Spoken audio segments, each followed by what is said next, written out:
Ô, tỏ rồi tuần gì nữa. Ô, anh nó chở rồi. Những nhà nhở? Đây. Tới tuần gì rồi. Chị khá là thay. You touch fish? I don't touch fish. Chị, tôi tỏ à? Có. Ô.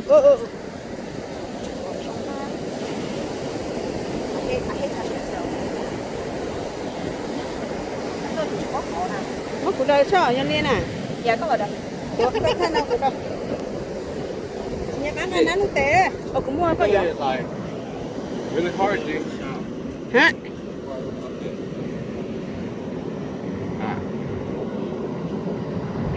Đây, tốt thôi, nó Ơ. Chà, Tối na. Tôi tomo, tụi nó chơi ít Lấy tôi tí đi. tụi nó ác nè. Dạ hả? Chị tao đó tủ đây. Đó tủ đây. Hả? Ô tao đó. Ơ, ui, cũng không này. Số cá là được. Cái là có cũng. Sẽ bây giờ tụi nó tao rồi nè. Chị á.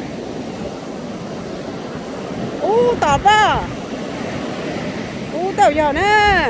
Ba xe đó. Sẽ bây giờ. Mà sẽ đi ra.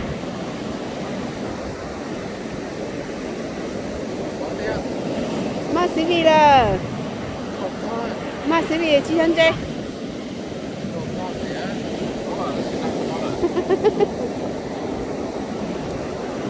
Wow.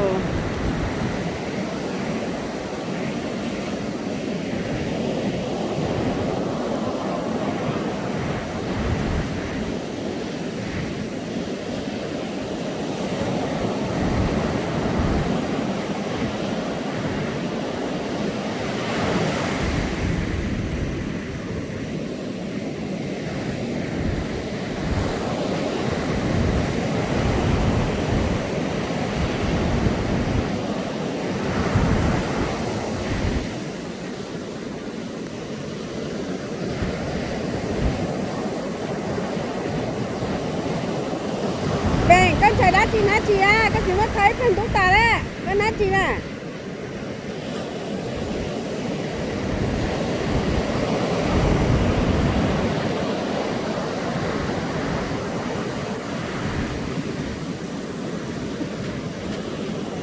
Mày nói chỉ mà sai đâu.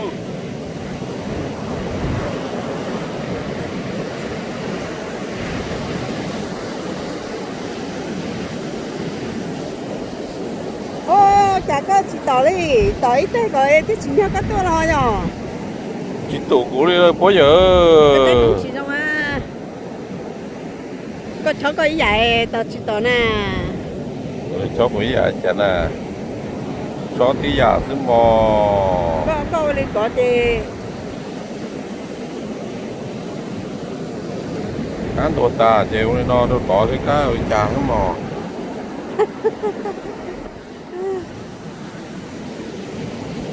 Tỏ luôn, tỏ nó tỏ luôn. Có tỏ. Sẽ bây giờ á. Sẽ bây giờ vậy đó. Nó giờ xử lý á. Sẽ giờ xử lý pa.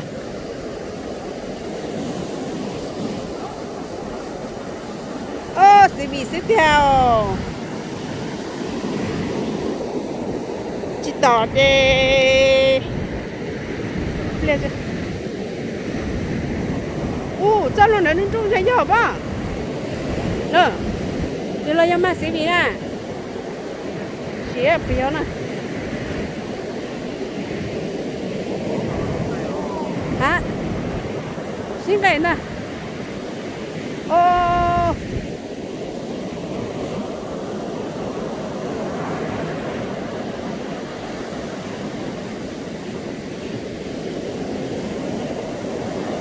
Cái tụi nó đi ho.